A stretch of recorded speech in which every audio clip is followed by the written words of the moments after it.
If you are a fellow NP type, or just someone who's very into personal growth and learning, then you have probably run into a very common problem that I myself have run into many times, which is you learn an important insight that you know is going to help you, and you want to put it into practice in your life, but after a while, you just kind of forget.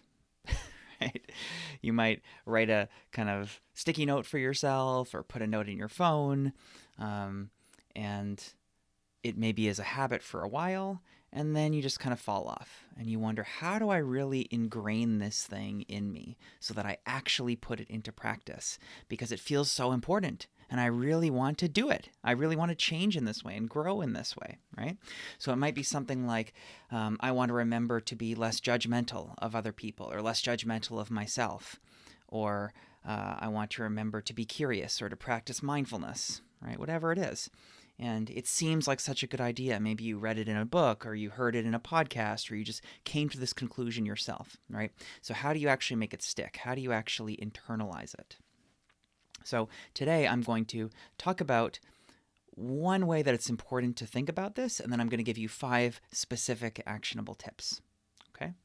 So first, I think something that's really helpful to remember is that the trap you can fall into is thinking that the solution is just to really know something in your mind, to really be logically convinced of it, and then everything will be okay, right? As long as that happens. And that's not actually true. What really has to happen is it has to live in your body, in your nervous system. It has to just become second nature. It needs to be kind of programmed in to your subconscious responses. And this has become so clear to me, especially when I go on long meditation retreat. Like I just went on a 7-day silent meditation retreat. And if you were to ask me, cognitively speaking, what are my takeaways? Right? Like I tell people, this retreat I just went on was one of the most transformative experiences of my life. It was incredibly difficult, but I grew so much. And so if you ask me, well, okay, how did you grow? What did you learn? Well, what I would tell you would sound not very exciting, not very impressive. I'd say I learned the value of compassion. I learned the value of curiosity and mindfulness. I learned the value of quieting the thinking mind, right? And you're like, yeah, okay, I know all that stuff. I know that's what you're supposed to do, right? And so clearly, if I feel like this retreat was so transformative, it went beyond just being reminded of these things cognitively. Right? I already knew compassion is important. I already knew mindfulness was important. So there was nothing new that I logically learned. What I learned was in my body, really feeling firsthand, getting the experience of these things, like really feeling, oh my God, like compassion is so important. That, being there for 7 days practicing is what allowed that lesson to be stored in my body.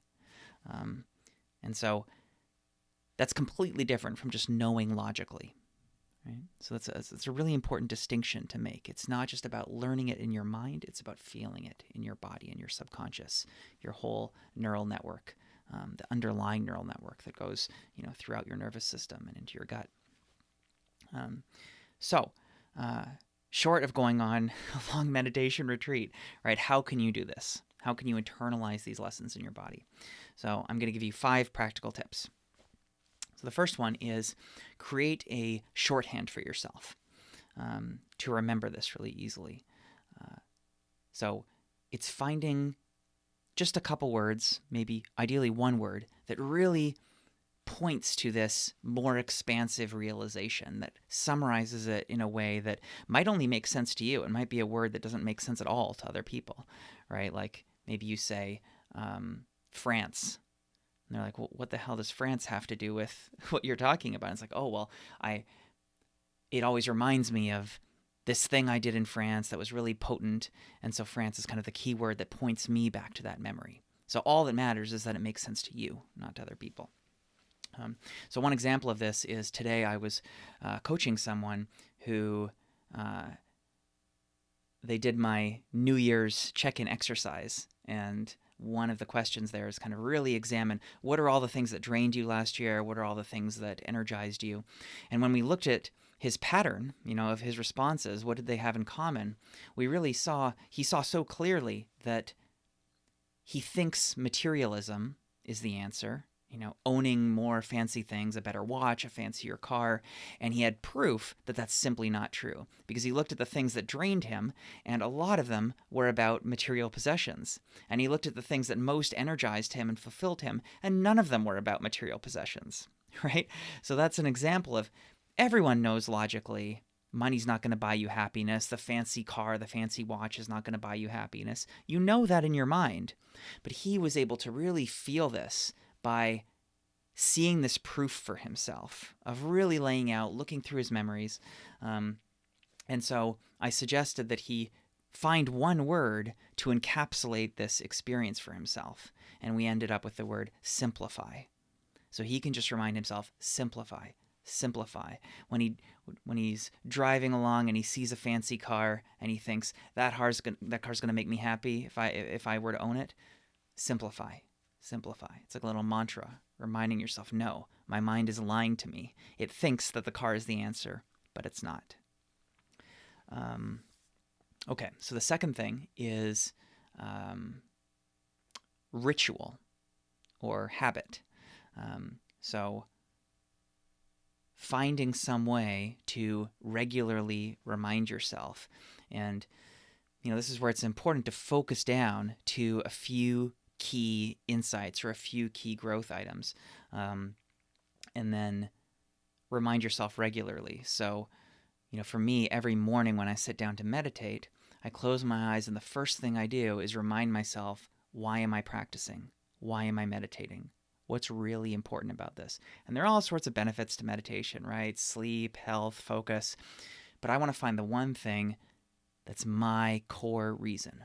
What is the most important reason that I meditate? And remind myself every day, every time when I sit down to meditate. So especially when you're trying to do something hard in life, stop and remind yourself, why am I doing this? What is really my core reason for doing this again and again? And you could write that down on a sticky note. You could, there are many ways you could handle this, but I think a mantra works well of just continually reminding yourself again and again, here's why, here's why, here's why. Similarly, number 3 is expanding on this a little more. Benjamin Franklin, famous ENTP, is known for the way that he approached living his ethics. He was someone who was very thoughtful about what makes a good life. How do I live well? And he had this, big list of important virtues that he wanted to exemplify in life, like honesty and things like that. And he realized that there's just too many to keep track of. He's not going to be able to put all those into practice. So what he did was pick one at a time. And you can do it for a day or a week and just say, okay, this week is my honesty week. I'm practicing honesty every day. Then next week is my empathy week, right? Or whatever it is. And don't try to do it all at once. That's kind of the key there. Number 4.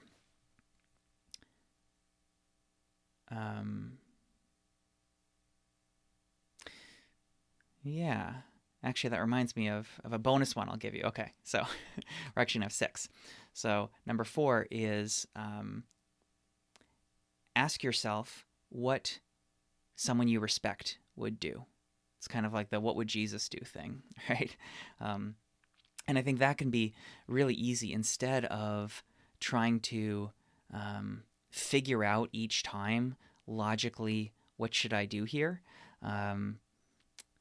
If you want to grow in a certain way, like you want to become more compassionate, then think of someone you respect who's super compassionate. And then when you're struggling or when you're trying to make a choice, you ask yourself, what would that super compassionate person do right now? So they're kind of the embodiment of that for you. It could be a fictional person. It could be a famous person, someone you know. What would they do in this situation? All right. So number 5, related to this, is community. Surround yourself by like-minded people, people who are on a similar path, who have similar values.